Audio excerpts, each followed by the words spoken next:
ஏன்னா இது ஒரு அதீத ஒப்பீடாக கூட இருக்கலாம். இப்போ அரவிந்த் கெஜ்ரிவால் விஜய் அப்படின்னு புரிஞ்சுக்கலாம். இப்போ கட்சியை ஆரம்பித்து உடனடியாகவே ஆட்சிக்கு வந்ததில் வெகு சிலரில் இவர் இங்கே ஆந்திராவில் ரெட்டி சொல்லலாம். தொடங்கின காலகட்டத்துக்கு வேணா ஒப்பீடு இருக்கிறத தவிர அரவிந்த் கெஜ்ரிவாலுக்கு இந்த கவர்மெண்ட் மெக்கானிசம் தெரிஞ்சவர். அவர் சர்வீஸ்ல இருந்துட்டு வந்தாள்.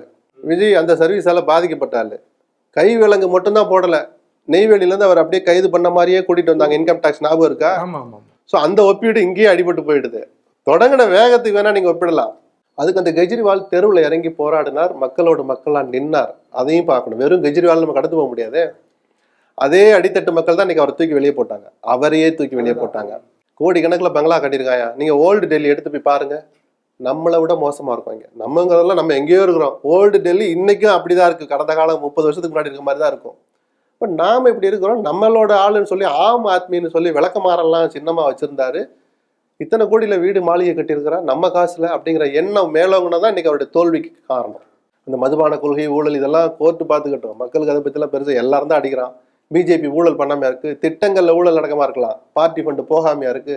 அந்த புரிதலுக்கெல்லாம் மக்கள் வந்துட்டாங்க. அதையெல்லாம் தாண்டி நம்மளோட எவ்வளவு யதார்த்தமா நிக்கிறாங்கன்னு தான் மக்கள் பார்ப்பாங்க.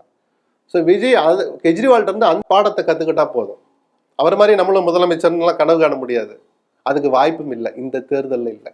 2026 அதுக்கு வாய்ப்பு இருக்காது. வாய்ப்பு 90% இல்லை.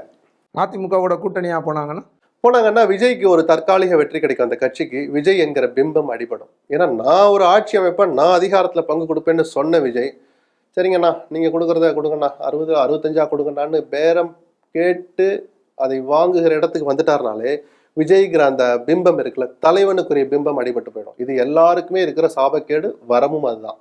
அந்த பிம்பத்தை ஒதுக்கி வச்சுட்டு விஜயகாந்த் வந்ததுனாலதான் கலைஞருக்கு கிடைக்காத இடம் அந்த தேர்தலில் விஜயகாந்த் கிடைச்சு. பிரதான எதிர்கட்சி தலைவன், அமைச்சர் அந்தஸ்துல தேசிய கொடி பறக்கிற கார்ல ஏன் போனார்? அந்த தயக்கத்தை கொஞ்சம் தள்ளி வச்சார். அது ஒரு வகையில தேமுதிகவுக்கு நல்லது அமைஞ்சது. இன்னொரு பக்கம் வீழ்ச்சியின் தொடக்கமும் அதுவாக தான் இருந்தது. கடவுளுடைய இதனால அவருடைய உடல் நலமும் அப்போ மெளிய ஆரம்பிச்சது. சரிதானா? ஸோ ஒரு இழப்பும் இருக்கு, ஒரு நல்லதும் இருக்கு அந்த முடிவு எடுக்கிற போது. விஜய் அப்படி எடுத்து மீண்டு வருவாரா? வர விடுவாங்களா?